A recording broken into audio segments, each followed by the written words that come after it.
So the big finish of The Mandalorian Season 2 was somewhat inevitably built around the hero and his new buddies for this year, rescuing the baby Yoda, or Grogu, as of a few episodes ago, from the bad guys, or at least holding them off long enough so that the Jedi that the child had maybe sent an SOS for 2 episodes ago could come and save them all, and that happened, and said surprise Deus Ex Space Wizard turned out to be Luke Skywalker.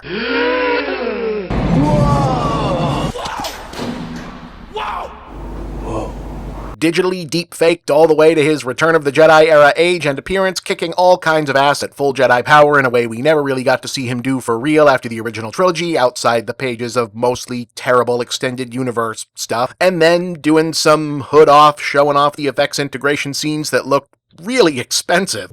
I feel like I'm wasting a fortune just standing here. And then agreeing to spirit Grogu off for Jedi training so that Din Djarin can't have the use of his force pull out of jail free cards for any of that darksaber business he's fallen back-asswards into for Season 3, and also so Disney and Lucasfilm can finalize whatever the plan is around, okay guys, let's lob this thing in a perfect spiral from here to Episode X. Oh, wait, sorry, did you not game that part out? You know, since they've already established that years before this, Grogu was prescient enough to get away the last time an overpowered Jedi emo kid went all Sith Lord and massacred a Jedi temple, he's probably not going to buy it when Kylo Ren goes apeshit and kills all of Luke's other students in a few years under the same basic circumstances, and thus there's a really good chance that the 2 seasons they've spent getting you to care about him in the form of compelling television drama has also been 2 years of very carefully well-executed brand building for a new star who can help carry the entire franchise forward and neither has to ask for more money or will complain about his job in the press. Well, hey, don't feel too bad. I mean, after all, almost nobody, myself included, figured out that it kind of had to be Luke Skywalker who was going to show up, even though in retrospect we should have known as soon as they introduced the Dark Troopers, because why else drop in this extra plot point about droid stormtroopers unless you've already telegraphed the possibility of a big hero person showing up to do a save-the-day thing, but the person you're planning to use is a character whose most badass-looking hero moves generally aren't supposed to be used on living things. Seriously though, go back and watch, there's zero story utility for the Dark Troopers in this season other than we want to do Vader in the hallway from Rogue One, but then it's actually Luke. Oh hey, look, Patrick Willems got another one right again.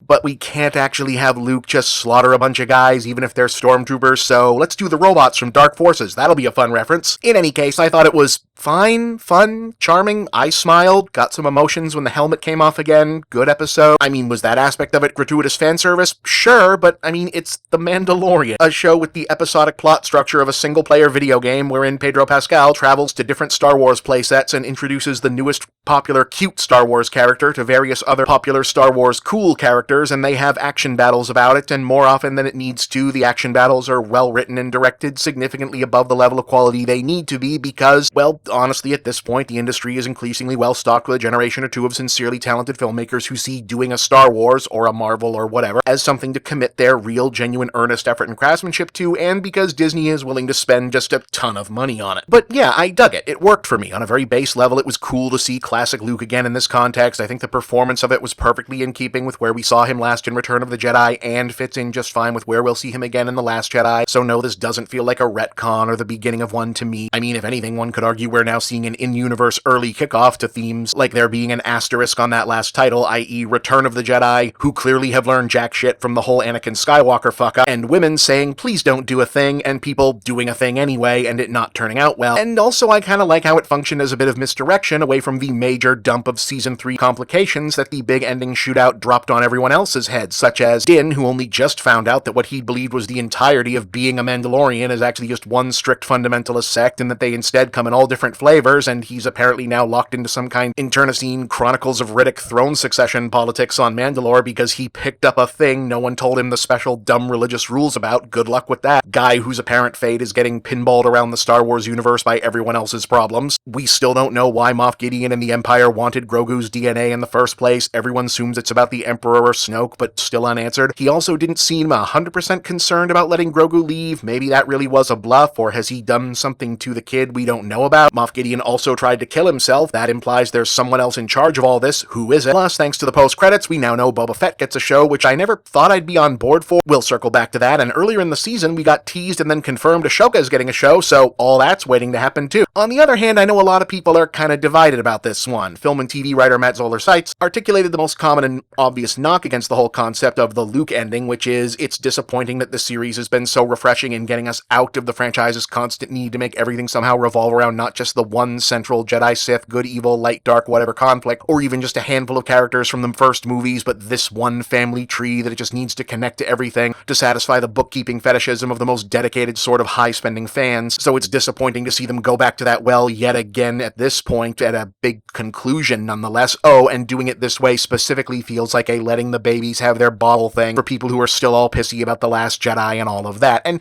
yeah, while I don't think anyone making this show is the sort of toxic asshole who completely lost their shit about that movie, I also can't really argue that it's likely there to have been as big a hovering reason to spend whatever it costs to do this without the confirmation that a certain amount of people actually did want to see a souped-up EU-style Ultimate Jedi Luke scene at least once. And it's also pretty much impossible to argue that the entire thing isn't naked, obvious fan service, the ne plus ultra of Star Wars nostalgia stuff in a season filled with Star Wars nostalgia stuff. The thing of it is, even while agreeing in spirit with that kind of criticism, since, like I said, I can't argue the mechanical logic or the high-minded artistic part of it, and even apart from all of that, it comes down to the basic subjective question of, did it work for you or did it not? And if it pulled you out of the story, it did not, fine. My question when it comes to Star Wars and The Mandalorian especially is, at what point does a critic like myself or anyone else have to start differentiating, if at all, between where we fell off the ride and where the ride actually stopped working in its own right? See, something I've really started to realize is that Star Wars has a unique-ish position in boomer and Gen X and older millennial popular culture, in that even if this was really only true about it for like the first couple of weekends that the first movie was out, it was really the last big blockbuster movie thing where being a commercial for itself and its own broader franchise of stuff was a secondary offshoot of it being just a narrative work of art. And whether or not that tension between the one thing and the other is actually still in the DNA of the franchise to any meaningful degree, people still seem to want it to be. And this is a problem that stuff like the Marvel movies never have to deal with because, well, the culture is more or less aware that those characters and worlds were never anything other than vectors for juvenile commercialism to start with at their very foundation. So not only is there not much to be betrayed in the first place, the movies and shows tend to wink and nod at the fundamental unseriousness of their origins, even as they occasionally just bury me in the ocean with my ancestors that jumped from the ships, because they knew death was better than bondage. So Star Wars movies, shows, comics, books, whatever, they tend to get a lot of praise when they do even otherwise basic things that don't feel obviously like brand management, i.e. a story not about the Skywalkers, not blatantly setting up a sequel or a spin-off, being self-contained, going off in a completely different direction, introducing a wholly new character, not always focusing on a new toy spaceship, whatever. And people, critics especially, will be really into these particular Star Wars things as going back to the roots or doing what they're supposed to, right up until something happens therein that reminds them that they're watching Star Wars and that Star Wars is a commercial for Star Wars, and they get all mad like, hey, you tricked me into watching a commercial, like Ralphie in A Christmas Story. Be sure to drink your Ovaltine. Ovaltine? A crummy commercial? Son of a bitch. And then the other, likely at this point substantially larger part of Star Wars fandom ends up looking at them all incredulously like, wait, what's the problem? The Ovaltine is what we came here for. And the thing is, I don't really know that either end of that is necessarily wrong philosophically. Excluding the people who insist on being assholes about it, obviously. The elf wenches are so beautiful. You'll spend the rest of your life searching for that same beauty again. Yes. Wow.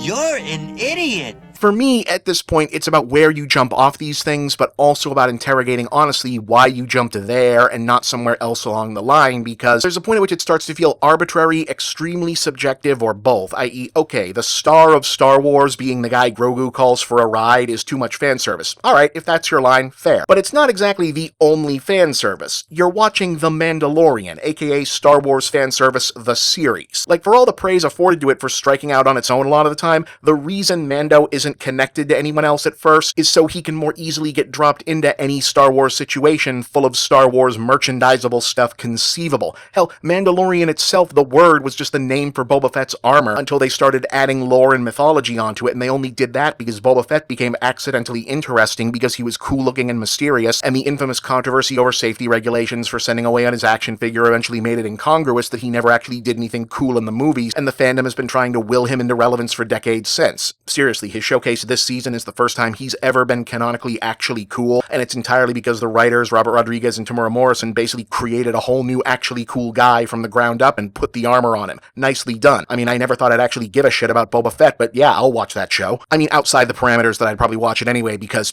I get paid for this. But that's the back and forth. Here's Boba Fett being cool, it's the pitch for the Boba Fett show. Here's the characters from Rebels and Clone Wars setting up the next season and probably pitching their own spin-offs. Here's Jawas and Banthas and the Krayt Dragon and the Darksaber and all sorts of stuff coming to a store near you because The Mandalorian, at least up to this point, is a show mainly about space G.I. Joes having laser fights over a space Furby to remind you how much you want to buy the space Furby. And the difference between this is fine, good, better than most of the recent movies, and this is too obviously cynical commercialism and now I'm out seems to be based less on any kind of formula anyone can pinpoint and more on entirely valid but also entirely personal, self-oriented calculations of what constitutes too much or the wrong kind of commercial storytelling. And while I wouldn't presume to tell anyone they're wrong for deciding, nah, that was too much, if anything, we could all stand to be more questioning of media that only ever tries to show us reassuring things and nostalgia that we remember liking because that's just a lot of the content now. I do think it might be helpful in general to consider the following question. Can you really complain that much about Ronald McDonald showing up when you already know full well you ordered and have been enjoying a Happy Meal?